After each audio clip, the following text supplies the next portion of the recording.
This is another sign of the times, an analysis and a commentary. United States-Pakistan talks fail. The latest high-level talks on ending a diplomatic deadlock between the United States and Pakistan has ended in failure over Pakistani demands for an unconditional apology from the Obama administration for an airstrike. The White House, angered by the recent spectacular Taliban attacks in Afghanistan, refuses to apologize. The Obama administration's special envoy to Afghanistan and Pakistan, Mark Grossman, left the Pakistani capital with no agreement after 2 days of discussions aimed at patching up the damage caused by the American airstrikes last November that killed 24 Pakistani soldiers on the Afghanistan border. Both sides insist that they are now ready to make up and restore an uneasy alliance that, at its best, offers support for American efforts in Afghanistan, as well as the battle against some extremist groups operating from Pakistan. The administration had been seriously debating whether to say "I'm sorry" to the Pakistanis' satisfaction until April 15th, when multiple simultaneous attacks struck Kabul and other Afghan cities. What changed was the 15th of April, said a senior administration official. American military and intelligence officials concluded the attacks came at the direction of a group working from a base in North Waziristan, in Pakistan's tribal belt, the Haqqani Network, an association of border criminals and smugglers that has mounted lethal attacks on foreign forces in Afghanistan. That confirmed long-standing American mistrust about Pakistani intentions, a poison that infects nearly every other aspect of the strained relationship. That swung the raging debate on whether Mr. Obama or another senior American should apologize. The negotiations are complicated by a complex web of interlocking demands from both sides. Without the apology, Pakistani officials say they cannot reopen NATO supply routes into Afghanistan that have been closed since November.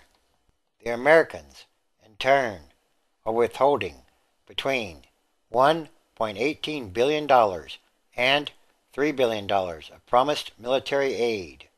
The exact figure, depending on which side is speaking.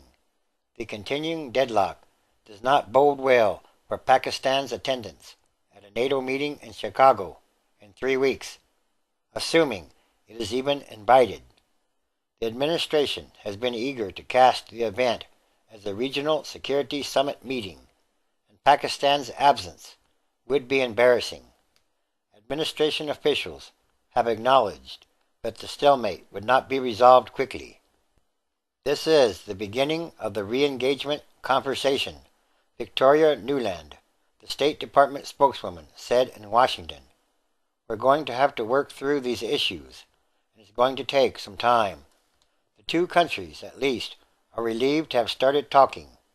A series of visits and discussions in recent weeks included a meeting between Mr. Obama and the Prime Minister of Pakistan on the sidelines of a nuclear summit meeting in South Korea last month. Since the Pakistani parliament completed a review of relations with the United States, Americans have repeatedly vowed to respect the will of Pakistan's lawmakers, even though they demanded an end to American drone strikes, which the United States sees as crucial in fighting militants hiding in Pakistan's border areas. Aside from the apparently intractable issues of drones and the apology, the two countries focused on 4 specific areas of potential cooperation: counter-terrorism, the NATO supply lines, military aid payments, and the Taliban peace process. Yet there was an undeniable sense of wariness, driven by the pressures of domestic politics, with Mr. Obama facing re-election this year, and Pakistan, due for elections in the coming months. Pakistani's rage has been rising since a shooting in Lahore in January 2011 that involved a CIA employee and fueled common fantasies about being overrun by rogue spies. The American operation to kill Osama bin Laden a few months later was taken as a stunning breach of Pakistan's sovereignty. An American apology is also problematic given Republican pressures weighing on Mr. Obama and the hostility of a Congress of little patience for Pakistan. The politics of election year in both countries are slowing down the resolution of admittedly vexed issues in an environment and persistent mistrust, said a former Pakistani ambassador to Washington. The Haqqani network has reemerged as a focal American issue, particularly after the April 15th attacks. The next day, Secretary of State Hillary Rodham Clinton told Pakistan's foreign minister that there has to be a concerted effort by the Pakistanis with the Afghans, with the others of us, against extremists of all kinds. American officials refused to say whether there were any links between Pakistan's main spy agency, the Inter-Services Intelligence Directorate, RISI, and the Haqqani network's latest attacks. One said the intelligence on the issue was constantly evolving. Others in Washington say they have not yet found any such ties that they might know of. New details about the attacks have emerged in the past 2 weeks. According to Afghan and American officials, the attackers were trained at a camp outside the tribal areas, with as many as 200 people who were training for suicide missions in Afghanistan. Officials believe that at least one of the attackers was Pakistani because he carried a Pakistani identity card. While it is possible that some fighters were smuggled into Afghanistan over time and in small numbers, and that some weapons and ammunition were pre-staged, many may have been brought in from Pakistan only a day or two before the attacks, said a senior American military officer in Afghanistan. Our initial assessment is that they probably moved them in at the last moment to avoid detection, said the officer. Officials have also identified a possible intelligence gap. Ethnic infighting at the top of Afghanistan's intelligence agency, the National Directorate of Security, may have resulted in key people failing to pass on information that could have helped derail the attacks. At this week's meetings in Islamabad, new ideas were gently sounded out. A senior Pakistani official said his country was offering a wide menu of counter-terrorism options in a bid to at least slow down the rate of drone strikes. Pakistan has also offered to send F-16 fighter jets to strike Taliban and Qaeda targets in the tribal belt. United States officials have said that if Pakistan would not or could not strike insurgents in the capital of North Waziristan, then the drone attacks would have to continue, with Pakistan refusing at least publicly to condone the strikes. The two sides seem at an impasse. The policy of the government is very, very clear, said Pakistan's Foreign Secretary. We consider drones as illegal, counterproductive, and accordingly unacceptable.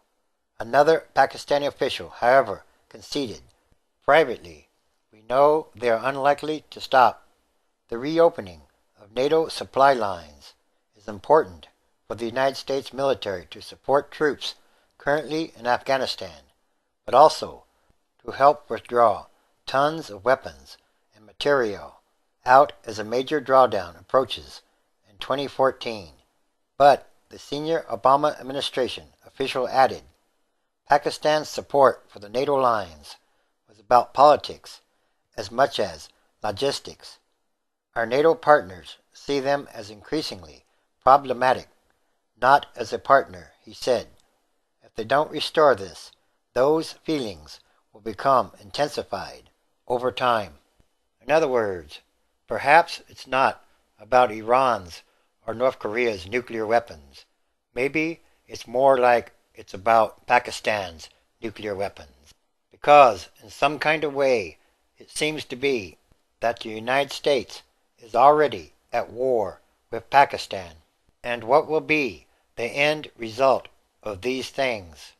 Again, this is another sign of the end of times as we know them, transition days, which is a time of extraordinary happenings, changes, and events.